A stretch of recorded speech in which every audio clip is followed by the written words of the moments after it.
is to be called John.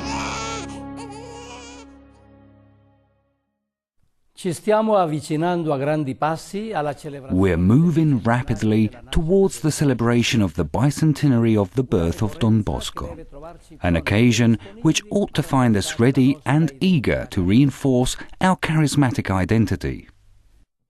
Our task is to understand, reinterpret and preserve for the future the insights of our founder, his pastoral choices and activities.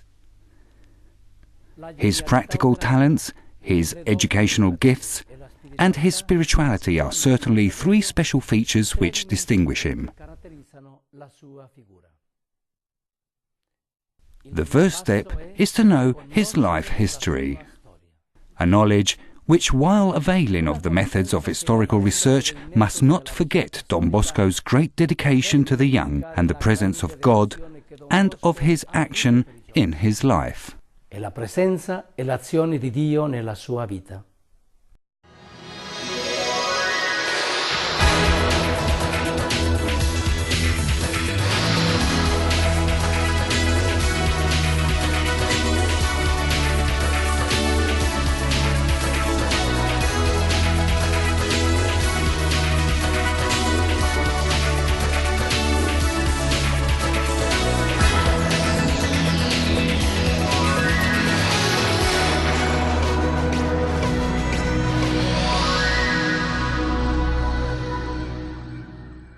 The Strenna, which the Rector Major Father Pascual Chavez Villanueva entrusts to the groups of the Salesian family for 2012, is an invitation to become familiar with the life history of Don Bosco in order to reconstruct his image today and to preserve for the future the mission entrusted to him, the education and the evangelization of the young.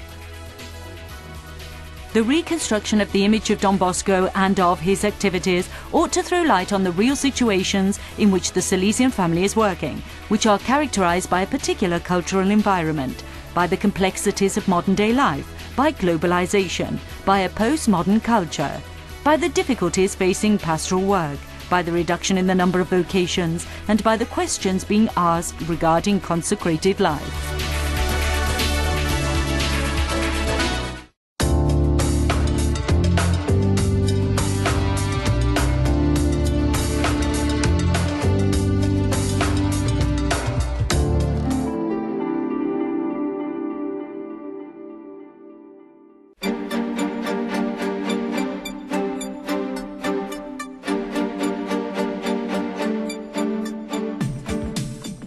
Don Bosco continues to be a very significant figure in the church and in civil society. His is a complex personality which cannot be reduced to simple formulae. In the past, the way he was often presented, not without enthusiastic exaggerations, ran the risk of giving a distorted view of himself, his insights and his spirit.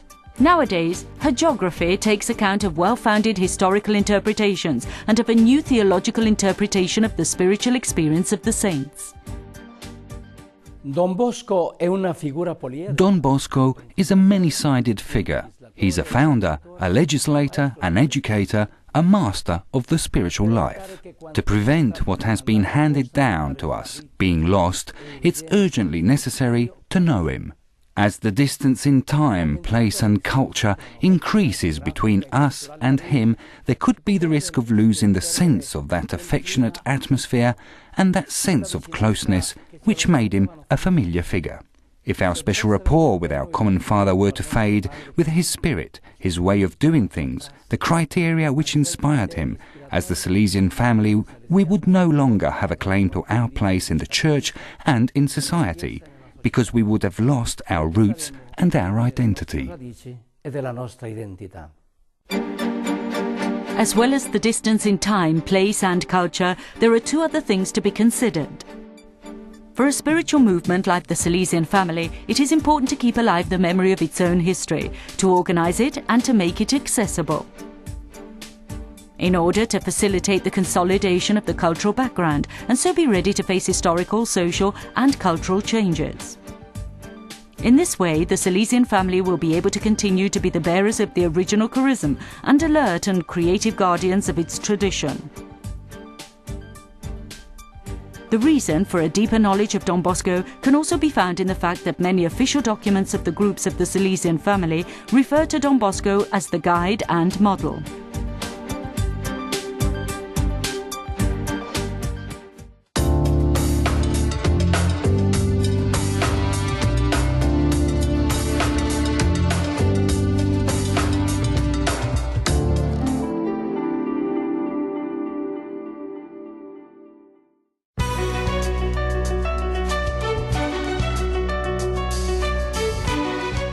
The history of Don Bosco needs to be reconstructed and interpreted with courage and authenticity. As Pope Leo XIII said, the historian should never say anything untrue nor be silent about the truth. Recognizing the imperfections of the saints has the threefold merit of respecting historical accuracy, of emphasizing the absolute nature of God, and of showing the fragility of the human nature which we all share. It is also necessary to go beyond anecdotes and to bring the real Don Bosco alive today at the dawn of the third millennium. This is a knowledge which, while asking questions about the present and looking for answers from the past, helps the Salesian charism to become enculturated in the world of today. It is necessary that the founding charism of a movement be reinterpreted in a vital manner, so that it does not become a precious fossil.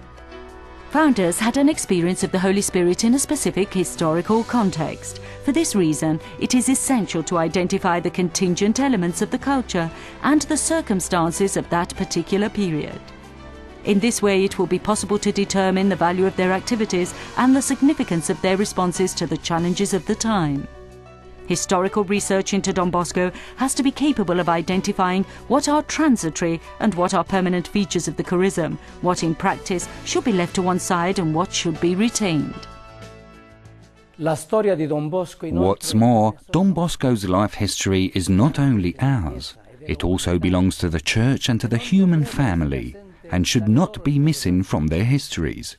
Its exclusion from the cultural debate taking place in every country would also be an indication of the historical insignificance of the Salesians, their social marginalization, the absence of their contribution to education.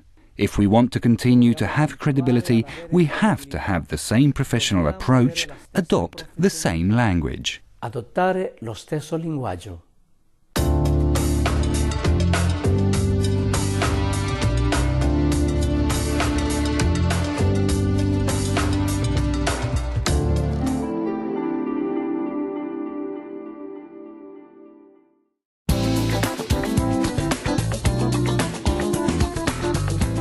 Salesian historical writing has made great strides.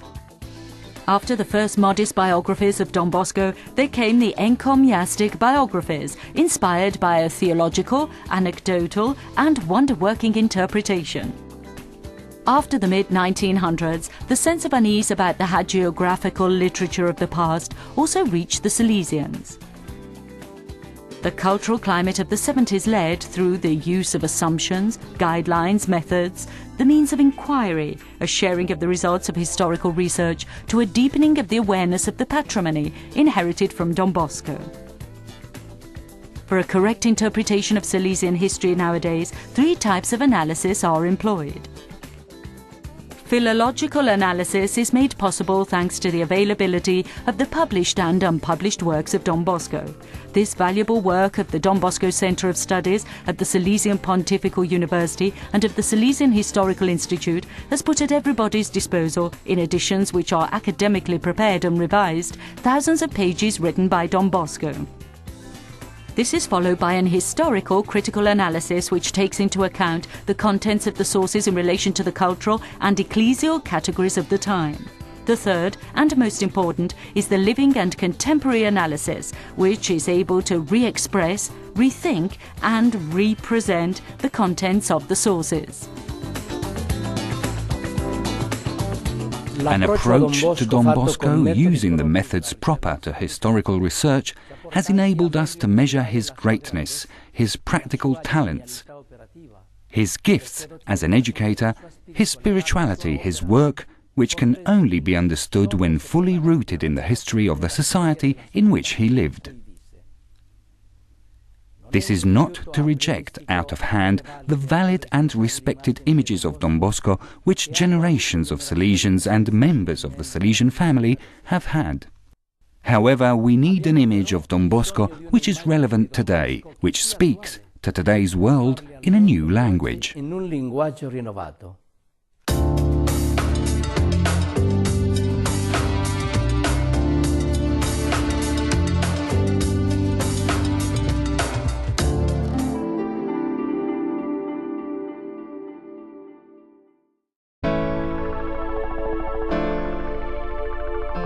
In his commentary on the Strenna, Father Chavez indicates and analyses some of Don Bosco's experiences and the choices he made, the evolution of his works and his understanding of who would be the ones for whom he worked, what he meant by abandoned youth, how he responded to the needs of the young, how he responded with flexibility to these needs, his insistence on poverty of life and untiring work. Starting from an historical examination of his approach, ways of assessing it are suggested so as to be able to reconstruct an image of Don Bosco faithfully and not merely repetitive.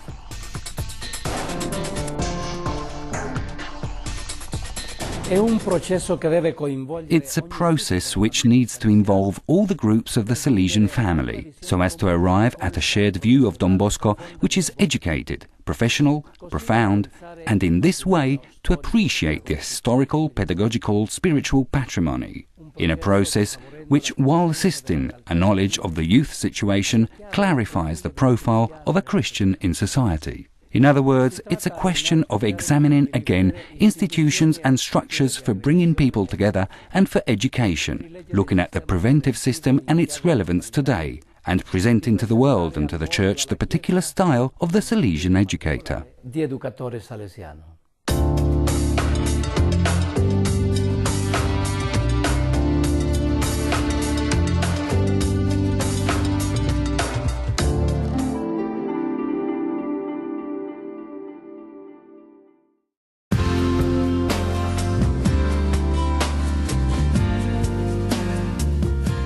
Following the tradition started by Don Bosco himself, the Strenna is a real spiritual and pastoral program, enabling individuals and communities to study, reflect, pray, and act together. For the groups of the Salesian family and their coordinating bodies, such as the local and national consultative committees, Father Chavez indicates some fundamental points and points of reference and practical commitments. The pastoral charity, which was the defining feature of the whole of the life story of Don Bosco and which was at the heart of his many undertakings, has to be the trademark and the reason for the credibility of the Salesian family among the young. Don Bosco, who supported so many sufferings, sacrifices and deprivations for his boys, teaches us that Salesian pastoral activity requires conformity to the heart of the Good Shepherd and a good practice of asceticism. The minutes of the founding of the Salesian congregation and the historical development of Don Bosco's work demonstrate that the main purpose of the Salesian family is the salvation of the young, who, following his own example, need to become co-involved, given responsibility, and accompanied in becoming apostles of their peers. The young, the priority field of work for the Salesian apostolate, need to be encountered in those places and situations and on those frontiers where they are to be found. The initiatives and the institutions which are created for them are insufficient without the exercise of assistance and a presence among them.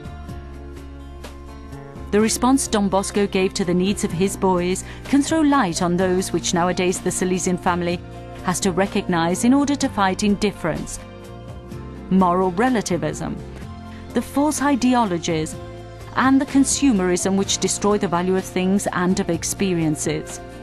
The questions which guided Don Bosco ought to accompany the Salesian family as it listens to the cry of the young, offering a response to their most pressing and deepest needs, practical and spiritual needs.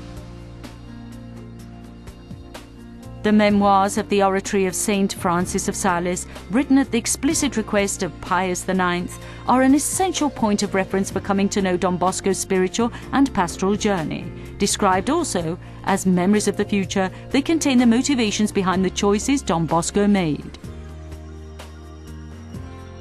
I invite each group of the Salesian family, the local and national committees, through study and reflection, to take up the message of the Strenna for 2012. May pastoral activity, where possible, jointly undertaken, be inspired by the life story of our father and founder, so that his dream and the mandate received from God may still continue today.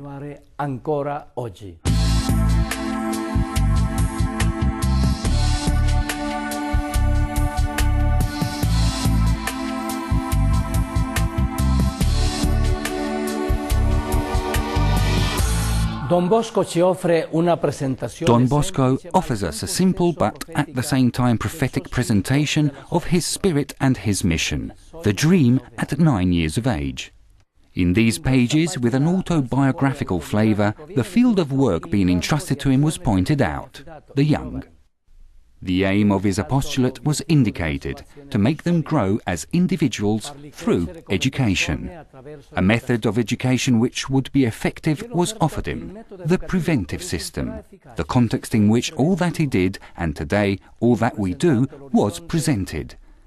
The marvellous plan of God who loves the young. Il disegno meraviglioso di Dio che ama I giovani.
Possiamo dire che egli visse per trasformare in realtà quel sogno. We can say that he lived in order to change this dream into reality. We're called to do what our dear Father did, to make the young our program of life, the reason for our living, spending on their behalf all our energies to our last breath. Don Bosco never lets his boys down. To help you reflect on this, I'll tell you a little story. Vi affido un aneddoto.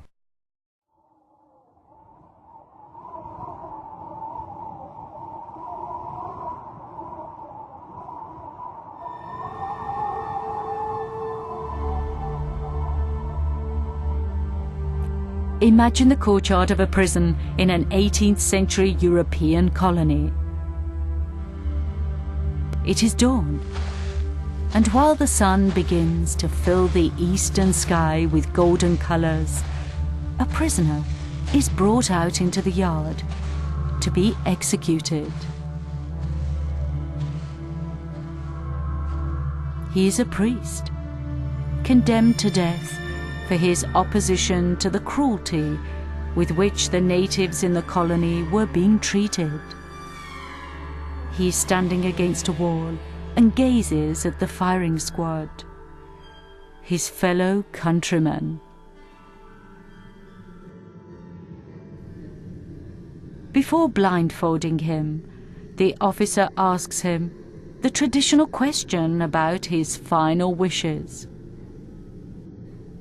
The reply surprises everyone. He asks to be able to play his flute for one last time. The soldiers are put at ease while they wait for the prisoner to play. When the notes begin to fill the silent morning air, the whole prison is flooded with music, which, sweet and enchanting, fills with peace that plays a daily witness to violence and sadness.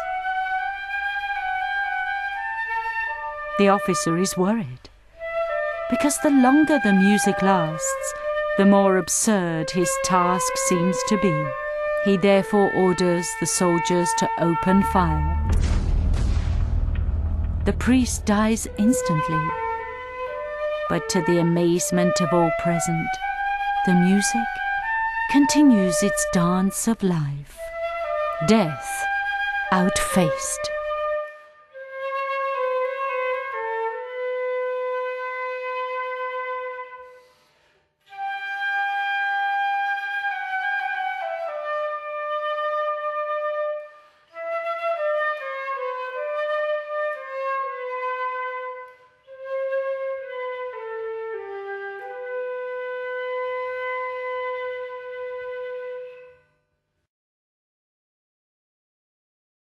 In una società totalmente impegnata nel soffocare il messaggio. In a society totally committed to silencing Christ's message, I think it's our vocation to be among those who continue to make the music of life heard. In a world doing everything it can to prevent the young hearing the insistent invitation of Christ to come and see, it's our privilege to have been drawn to Don Bosco and to have been encouraged to play the music of the heart, to bear witness to the transcendent, to exercise a spiritual fatherhood, to lead youngsters in a direction which corresponds to their dignity and to their most genuine desires. My dear brothers, sisters, all the members of the Salesian family, friends of Don Bosco, all young people, I wish you all a happy new year for 2012, full of God's blessings, and with a renewed commitment to continuing to make the music heard, our music, which fills the lives of the young with meaning and makes them discover the source of joy. Coming to know and imitate Don Bosco, let us make the young our life's mission. La missione della nostra vita.